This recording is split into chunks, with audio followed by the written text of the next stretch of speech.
long ago, in a peaceful kingdom surrounded by rolling hills and quiet forests, there lived a king and a queen who had one deep sorrow in their hearts. They had no child.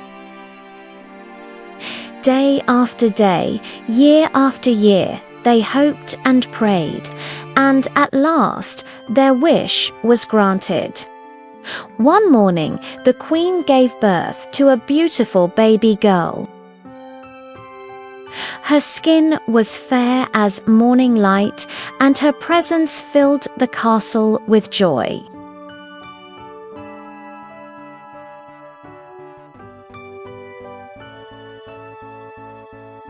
Bells rang throughout the land, and the king declared a great celebration to honor the birth of his daughter.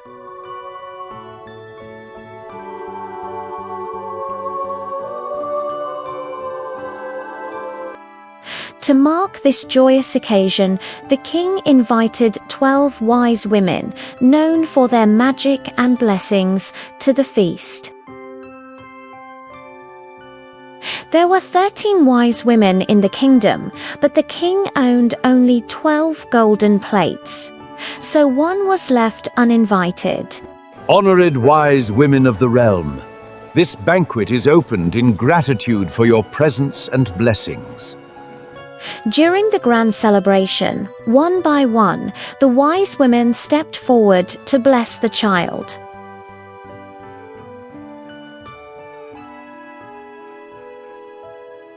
One promised her virtue. Little princess, I bless you with virtue. May your heart always know what is right, and may your choices bring light to others. I give you the gift of beauty, not only in face, but in spirit. May your presence bring joy wherever you go. I bless you with kindness. May compassion guide your words. And may your mercy be remembered long after you are gone. Each blessing filled the hall with warmth and hope. But just as the 11th wise woman finished her gift, the doors of the castle burst open. The 13th wise woman, dressed in dark robes and burning with anger, entered the hall. She had come uninvited and unforgiving. In a cold, echoing voice, she spoke her curse. When the princess reaches her 15th year, she shall prick her finger on a spindle and fall down dead.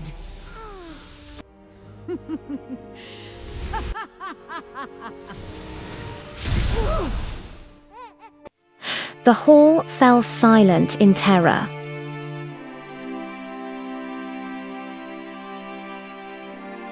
Before anyone could move, the 12th wise woman, who had not yet given her blessing, stepped forward.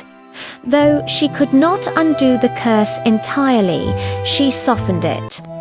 The princess shall not die, but fall into a deep sleep that will last 100 years. With that, the wise women vanished, and the celebration ended in fear. Determined to protect his daughter, the king ordered that every spindle in the kingdom be destroyed. Hear me all. Every spindle, wheel, and tool of spinning must be destroyed at once. All spinning wheels were burned, and spinning was forbidden by law. The princess grew up safe and loved, sheltered within the castle walls. She was gentle, curious, and kind, just as the wise women had foretold. Within these walls of golden light, I grow with hope each day. No fear can reach me, for I am held in safety, wrapped in endless love. My dear child, how peaceful this day feels. Yes, Mother, I have always felt safe here. as if the castle itself were watching over me. That has always been our wish, for you to grow without fear, surrounded by care and love. I am grateful every day, Father. Everyone here has been so kind to me. I am only happy because I have never been alone. Then our greatest blessing has already come true. Years passed, and the danger slowly faded into legend. Then, on the morning of her 15th birthday, the king and queen left the castle for a short journey, leaving the princess behind.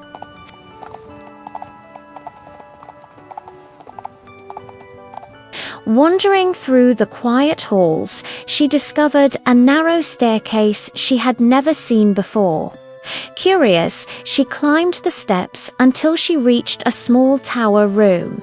Inside sat an old woman, spinning thread on a spindle, unaware of the king's decree. The princess watched in wonder, never having seen such a thing before.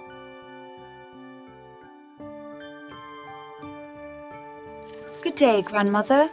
What are you doing there? I am spinning thread, child, as I have always done. Spinning? I have never seen such a thing before. How curious it looks, the way it turns so smoothly. It is simple work, yet it keeps my hands busy and my days quiet. And what is that sharp little point? May I try it for myself?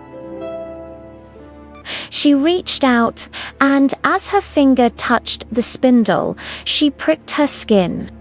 At once, she fell to the ground asleep. The curse had come true. The sleep spread through the castle like a silent wave. The old woman slept. The guards froze where they stood. The cooks slept by the fire, and the horses fell asleep in their stalls. Even the king and queen, upon returning, sank into sleep.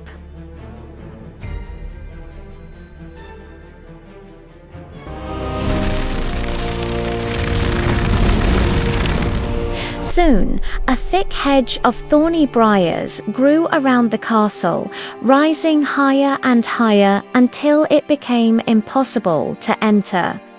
The castle vanished from the world, becoming a forgotten legend. People called the princess Little Briar Rose.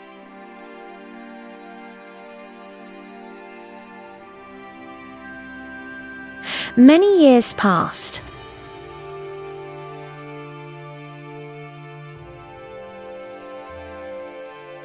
Princes from distant lands heard the tale and tried to reach the sleeping princess, but none returned.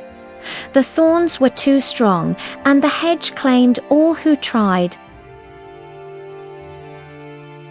Until after 100 years, a young prince came upon the story. An old man told him of the sleeping princess and the castle hidden behind thorns.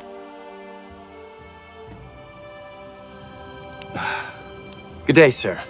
I have heard whispers of a castle hidden by thorns. Do you know anything of it? Hey, my prince. Many years ago, I heard the same tale from my elders. Please tell me, what lies beyond those thorns? They say a princess sleeps there, deep within the castle. She did not die, but fell under a spell, a sleep meant to last 100 years. 100 years? And none have awakened her? Many princes tried to reach her. But the thorns were cruel in those days. None who entered ever returned. Yet the tale still lives. Why? Because the 100 years are nearly ended. The time is close, my prince. Some spells wait for the right heart. Then I will go and see for myself. Go with courage and without fear, If fate favors you, the thorns will part. Unlike others, the prince felt no fear. As he approached, the briars parted gently, turning into flowers, allowing him to pass.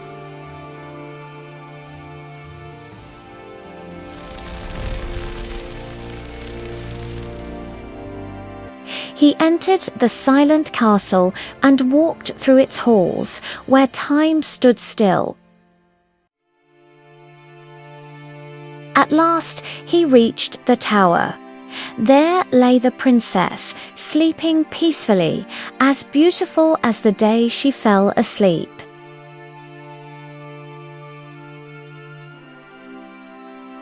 The prince bent down and kissed her. At that moment, the spell was broken. Little Briar rose, opened her eyes. All around the castle, life awakened.